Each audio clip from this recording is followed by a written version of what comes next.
Icebergs. I ain't even gonna try and explain what these are. You're not a fucking toddler. And if you are, Then what are you doing here, hotshot? Get out. this video is for you conspiracy-addled young adults like me who watched way too many episodes of Ancient Aliens and thought, damn, they're bringing on scientists and PhD professors? That's gotta mean something. You say as you sink deeper into your couch, you dig your fat fucking claw hands into your bag of Cheetos and scoop a handful of carbs into your face chasm. We were losers then. And we're still losers now. But we can be healthy losers with today's sponsor. Opera Shadow Honey Factor. Fucking, I don't know. I'm not actually sponsored. I like pretending like I gained something from making this dog shit. Today, I'm taking a look at an iceberg made by the user Blyke-Sama on the Iceberg Charts website. I took a quick look at their other list, and they're all pretty much actually like really fucking cool. I highly recommend just taking a peek on seeing. I highly recommend just taking a peek and seeing all the weird shit they make. It's actually really cool. Like I'm not even kidding. Go look at their shit. Link in the description. This video is gonna be a long one. I'd suggest getting comfy, doing whatever chores you need to do. Play some video games in the background. This is the Alien and UFO Obscure Oddities Iceberg.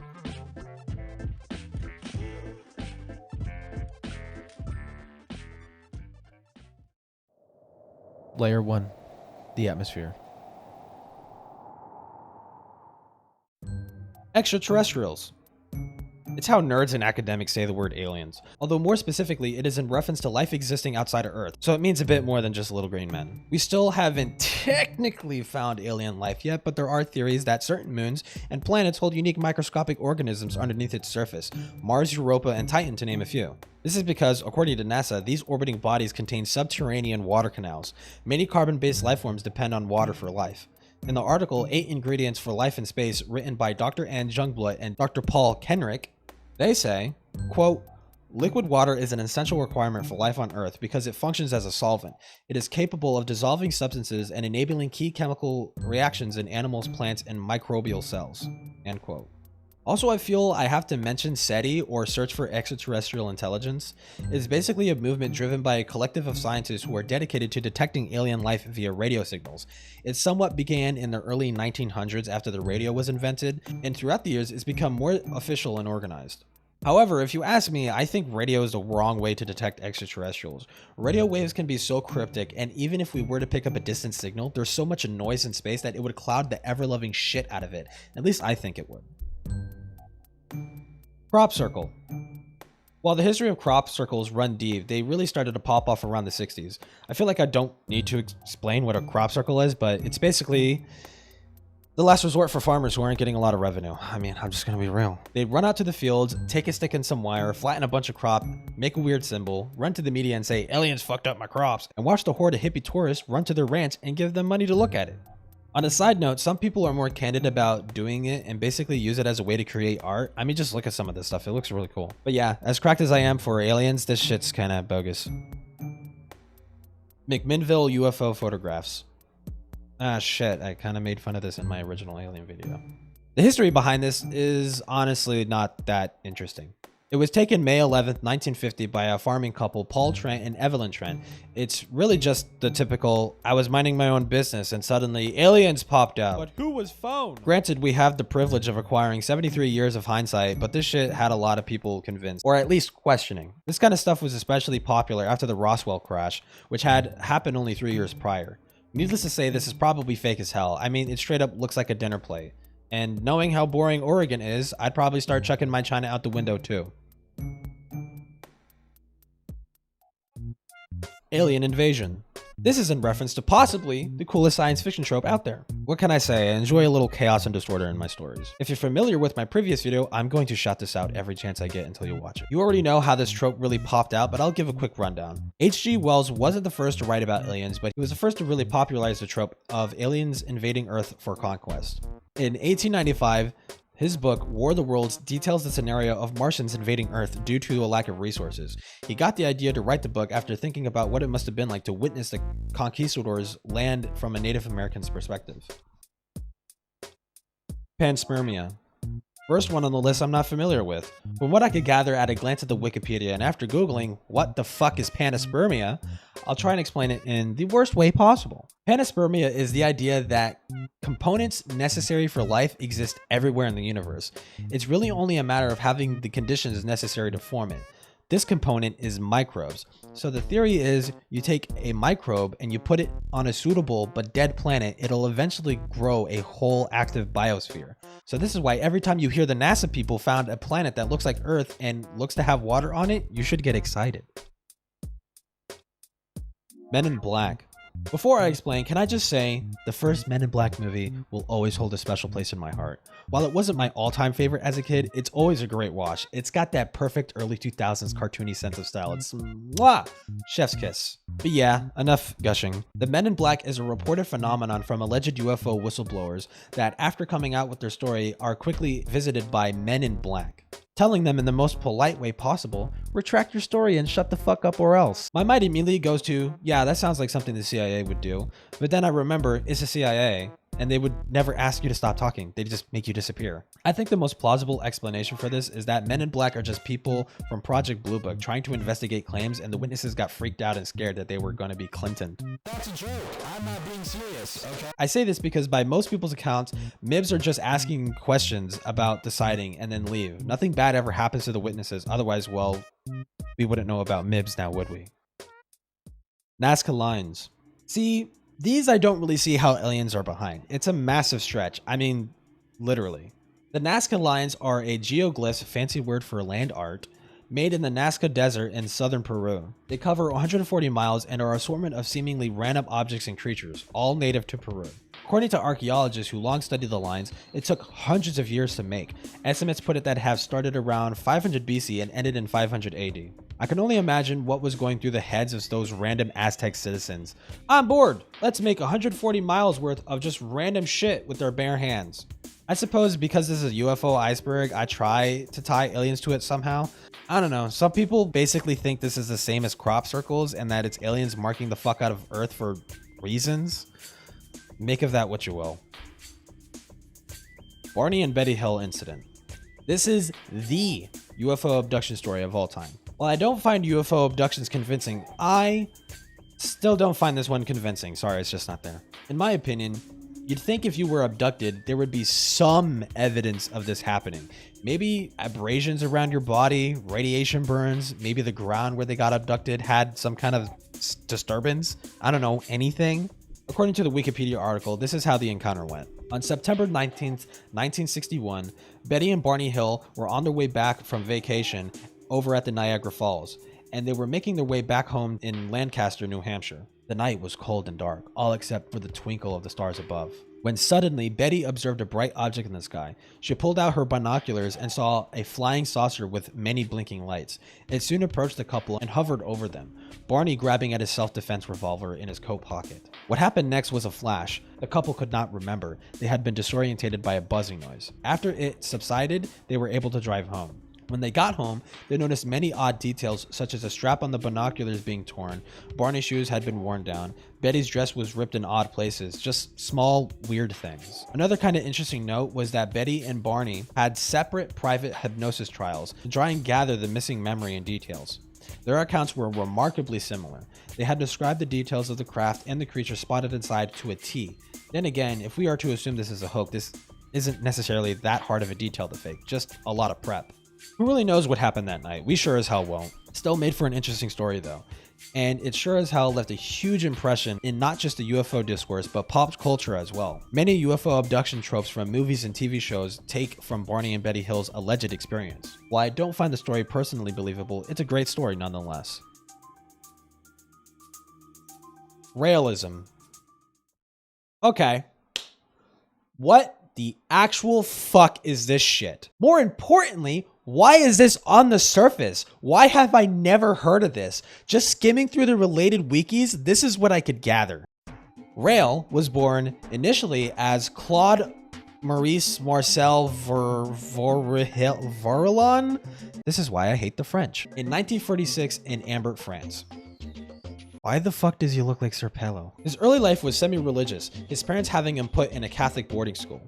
At 15 years old, I guess he had enough and ran away to Paris to play music in the streets and wait tables. There, he met some fucking dude who ran a radio station and brought Rail on to sing, which, and I shit you not, he became a fucking pop star for a moment. Then, after his newfound surrogate voluntarily left this existence, he became a sports journalist for fucking car derbies. Eventually, he picked up the name Rail and started to preach about what, you ask? Earth was apparently a primitive version of a sister planet where a race of people called the Elohim resided. There, they fucked around with some genes and put us humans on Earth. See, unlike Rail, I already know I'm a genetic mistake. Rail found all of this out because he visited a volcano crater and a fucking UFO came down from the sky, which is when an Elohim spilt the beans. All of this is disclosed in his many Bibles, bleeps. He then wrote a follow-up Bible, that's right Christians, where's your Bible too? Where he goes on to say that an Elohim took him to the sister planet where he met, and I wish I was kidding, Jesus, Muhammad, Buddha, and Moses. After they taught him things, he went home, dropped the journalist shtick, and decided to fulfill the wishes of his father. No, not his actual father, but a space alien by the name of Yahweh. And in case you don't know, Yahweh is the name of the Christian God. I have no words other than this is literally French Scientology. Also, there is hardly any explanation for why the symbol of his religion is the Star of David with a swastika inside of it.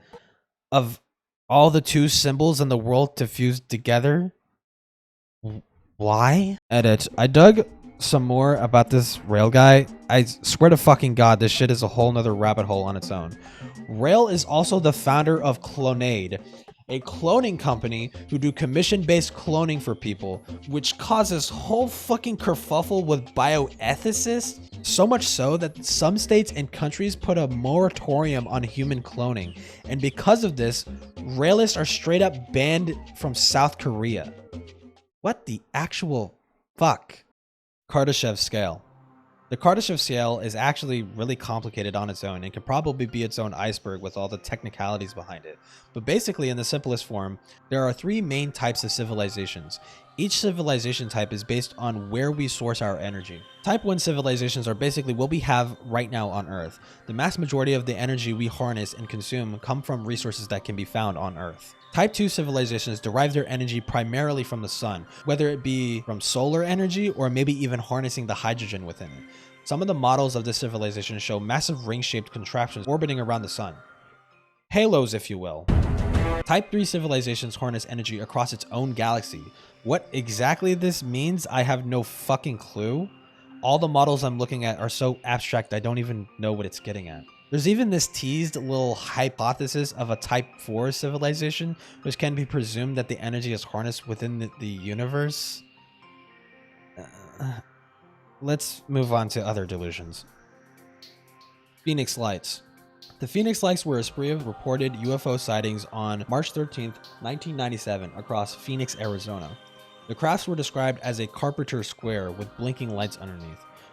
What's actually really interesting about these sightings in particular is that thousands of people saw them within the time frame of 7:30 to 10 p.m. that night. Even the famous actor Kurt Russell claimed to have seen the lights himself that day. Now, a lot of people want to pretend like this sighting has gone unanswered for 20 plus years and it's still a grand mystery to this day, but with some light digging and cross-referencing, it's pretty clear to me that these are just flares. That same day, a nearby US Air Force base was conducting a training session called Operation Snowbird, where they flew several planes and dropped flares from them. We can look at what little footage we have of the Arizona lights and cross-reference it with this video I found of these same reported flares being tested, and well, just look at it for yourself. Here's the same flares being tested in a day so you have a clearer picture of what's going on. They have parachutes holding them up, giving them this floating look to them. And if you know anything about Phoenix, Arizona, that place can be hot as hell and cold as fuck very quickly, causing uplifting currents and whatnot. So yeah, not really that shocking, kinda unfortunate really. Battle of Los Angeles. I fucking love this one. Now, this one is genuinely a mystery and relates to a later entry on this layer. Let's just say a lot of weird shit was seen during World War II, and this was no exception. The Battle of Los Angeles refers to an event that occurred in Los Angeles area in 1942. Tensions were very high on the West Coast. Pearl Harbor had just happened 3 months ago, and Japanese submarines were being spotted in the Pacific days before. On February 24th, the coastal air raid sirens suddenly began to go off around 7:18 p.m. However, they shot off around 10 p.m. later that night, seemingly ticked off by some innocuous movement. However, 2 a.m. the next day, the sirens resumed and searchlights were deployed. A total blackout was called for the Los Angeles County. An hour later, lights fixated on an object in the sky and 50 caliber anti-air guns began firing for a solid hour. Nothing was shot down that day. The aftermath saw a very sloppy cleanup from the PR department, attesting the trigger fingers to war nerves, which, you know, fair enough. But journalists covering the barrage managed to capture several photos of the event, one of which caught something really interesting. Now, granted, this picture was edited for the press, but we still have access to the unedited one, which looks more like this. Now they, as in the military, tried to pass this off as a drifting weather balloon. Ah yes, I recall when weather balloons had armored fucking plating that protected them from 50 caliber artillery cannons. Can I just say how fucking over I am with, it's just a weather balloon, X3? Like, no, if this was that, it would have been popped and we would have debris to prove it. Yet oddly enough, literally nothing was recovered. Just an overall weird and unexplained event that demands more attention if you ask me. Reptilians. Hi, my name is Fembro, and I, in no way, believe or endorse the beliefs of the people and things I am about to explain. This is purely under an educational lens, YouTube, okay? Cut me some fucking slack. So, Reptilians are a purported group of shape-shifting aliens that have infiltrated the highest level of authority in the world and are also purported to have evil and very bad world-conquering intent. However, if you ask me, they're pretty shit at it. Like, if you ever wanted to conquer humanity, the way to do it is not through covert infiltration. It's so needlessly complicated and cartoony. Like, if you ever wanted to control humanity, the easiest way to do it is through mind control. Like, everyone knows the only reason femboys exist is that we are a self-replicating pathogen created by the deep state to act as a cognito hazard for the wealthy conservative elites, making them set aside their Christian values and engage in sin, weakening the private conservative and making our country open to conquer for a supreme overlord shit. Surprisingly, the idea of reptilians have been around for quite a long while and actually span many cultures, though primarily from Europe to Asia. For example, the Greeks had tales of Gorgon, who were these scaly beings with a serpentine lower half. Medusa is a well-known example. Even the Asians had something similar. The Hindus and Buddhists had tales of the Naga. They were semi-divine reptilians, also with a snake's abdomen. There are tales of lizard folk in South Carolina, but I'm pretty sure those are just migrating Floridians. But the main reason this is on the list is because of an affirmation conspiracy that I don't believe in YouTube. This was popularized by the not-so-fun conspiracy nut David Icke, who often espoused his beliefs that not only were the lizard people in high positions of authority, but they were also Jewish. What's his source for this? Actual Nazi propaganda. Well, ain't he just peachy. Pentagon UFO videos.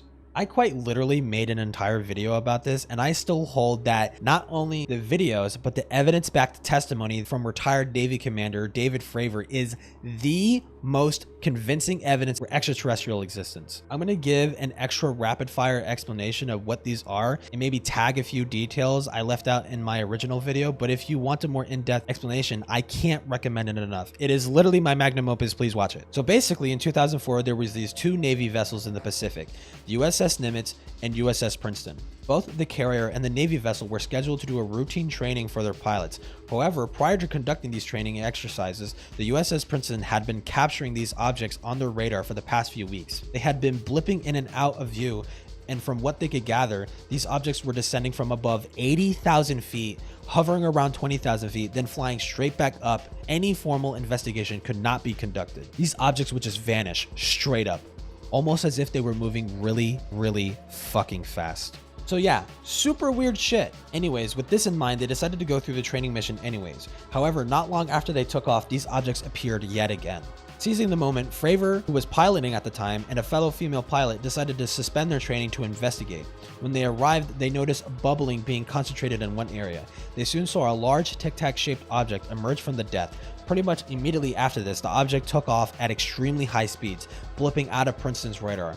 According to the calculations, the object traveled 3,600 miles an hour. Fravor eventually decided to fall back to Nimitz and sent out another jet, this time with the FLR camera attached. The pilot arrived at the location of the object and recorded the now infamous video in full. This is basically where the segment in my video ends. Due to time constraints, I neglected to mention that this wasn't the only time Nimitz captured the UFO. These objects continued to probe the area where Nimitz was stationed for several years. They were caught on film again in 2015, and reports of entire fleets of these things being caught on radar. Other naval vessels such as the USS Russell also captured the same fleet of objects on their radar and have their own footage to boot along with it. Another nearby vessel, USS Omaha, also captured their own video as well, showing a UFO levitating above the ocean before diving straight into it. And these were the only ones released. There still exists more, and they should be coming out later this year. Definitely keep an eye out for that. Area 51.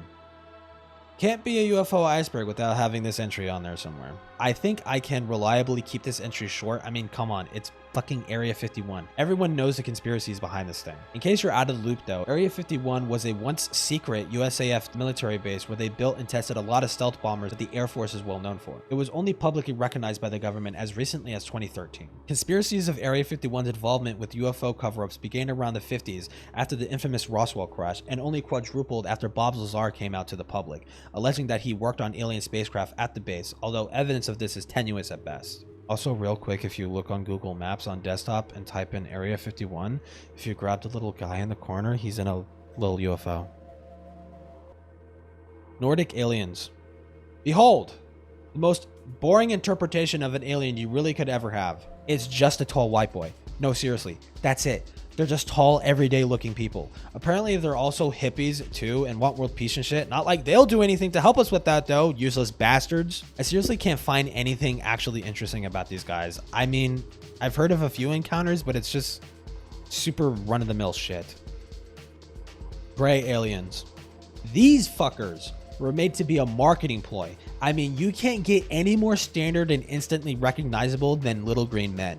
Get ready for this because I'm about to ruin some of you people with this bomb. Did you know that the first description of grays comes from a famous fictional author?